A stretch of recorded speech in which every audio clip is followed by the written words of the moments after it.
Hello what's up everybody, my name is Nick and welcome to my YouTube channel let me flow.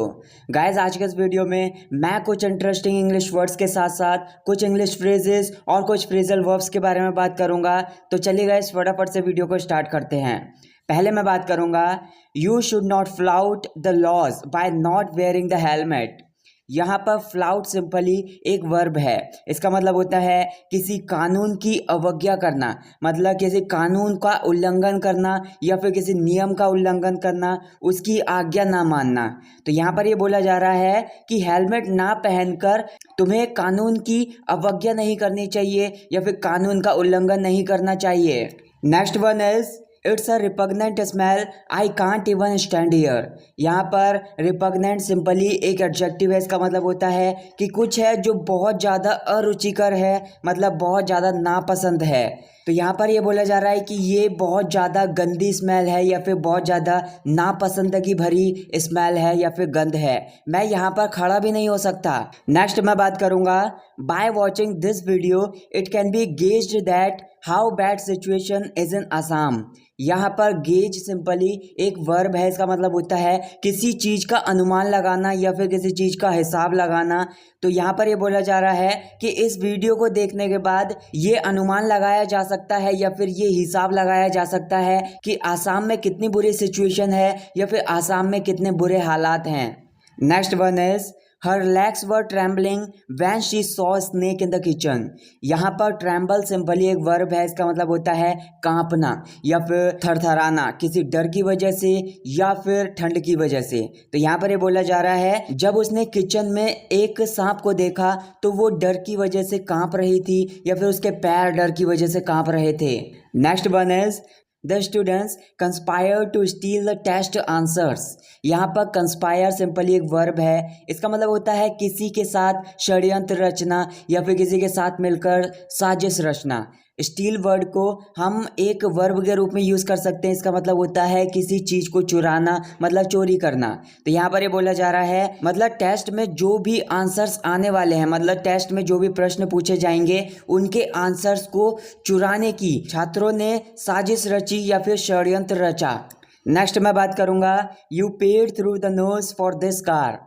यहाँ पर पे through the nose simply एक idiom होती है। इसका मतलब होता है किसी चीज़ का सामान्य दाम से उसका ज़्यादा भुगतान कर देना। मतलब यहाँ पर ये बोला जा रहा है कि तुमने इस कार के लिए जितनी इसकी कीमत थी उससे कहीं ज़्यादा भुगतान कर दिया या फिर जितने इसके दाम थे उससे ज़्यादा आपने इसके लिए रुपये दे दिए। Next one is I walked faster in order that I could reach home early. यहाँ पर इन ऑर्डर दैट सिंपली एक कंजक्शन है। इसका मतलब होता है ताकि। तो यहाँ पर ये बोला जा रहा है मैं तेज चला ताकि मैं घर जल्दी पहुँच सकूँ। Next one is my mom taught me to be thrifty. यहाँ पर थ्रिफ्टी सिंपली एक एडजेक्टिव है। इसका मतलब होता है कि कोई पर्सन है जो कम खर्चीला है, मतलब रुपयों के मामले में हाथ टाइट करके खर्चा करता है, मतलब बहुत ज़्यादा कम खर्चा करता है, मतलब किफ़ायती है। तो यहाँ पर ये बोला जा रहा है कि मेरी मम्मी ने मुझे सिखाया कि मुझे कम खर्चीला बनना चाहिए या फिर कम खर्चीला बनने के लिए मेरी मम्मी ने मुझे सिखाया। जहाँ पर भी पैसों की बात आती है तो सोच समझ खर्चा करने के बारे में मम्मी ने मुझे सिखाया। नेक्स्ट मैं बात करूँगा, he was aggrieved at the decision.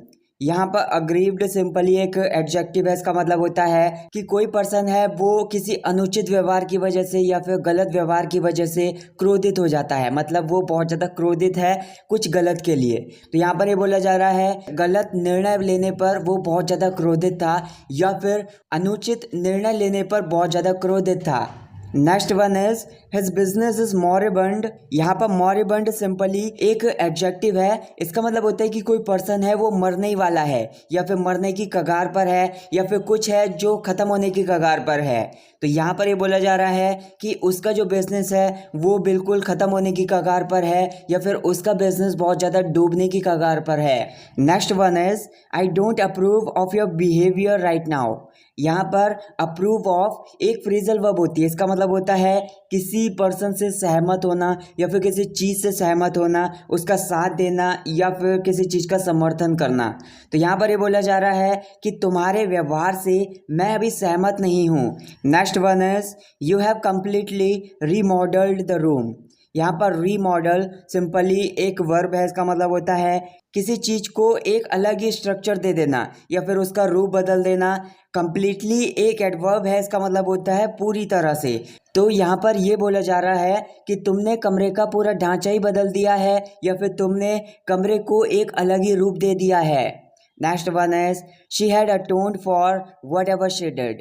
यहाँ पर अटोन फॉर सिंपली एक फ्रेजल वर्ब है, इसका मतलब होता है किसी चीज़ के लिए प्रायश्चित करना या फिर जो भी आपने कुछ गलत किया है उसके लिए बहुत ज़्यादा बुरा महसूस करना, अंदर से फील होना कि आपने वो चीज़ गलत की है। तो यहाँ पर ये बोला जा रहा है कि जो कुछ भी उसने किया उसके लिए उसे बुरा लग रहा था या फिर उसके लिए उसने पछतावा किया था।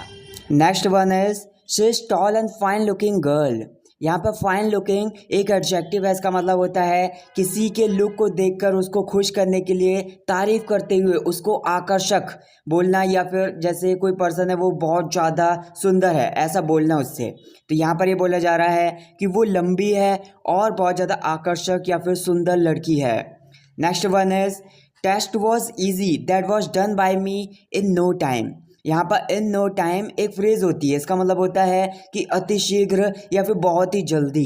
तो यहाँ पर ये बोला जा रहा है कि जो टेस्ट था वो बहुत ज़्यादा आसान था, वो मेरे द्वारा बहुत ही जल्दी ख़त्म कर दिया गया या फिर उसको अति शीघ्र मैंने ख़त्म कर दिया या फिर पूरा कर दिया। Next one is I am feeling feverish. यहाँ पर फीवरिश सिंपली एक एडजेक्टिव है, इसका मतलब होता है हल्का बुखार जैसा। तो यहाँ पर ये बोला जा रहा है कि मुझे हल्का बुखार जैसा महसूस हो रहा है या फिर मेरी तबीयत थोड़ी सी ढीली लग रही है। So that's it guys for this video. Guys अगर आपने ये वीडियो यहाँ तक देख ली है तो मैं चाहता हूँ कि आप कॉमेंट्स में 212 टाइप करके मुझे कमेंट करके बताइए। इससे मुझे पता चल जाएगा कि आपने वीडियो को लास्ट तक देखा है। और आपके जो भी डाउट्स हैं उनको भी मुझे कमेंट करके बताइए, मैं उनको अपनी वीडियोस में लेने की पूरी कोशिश करूंगा। Thank you so much for watching this video. I will catch you in the next video. Take care.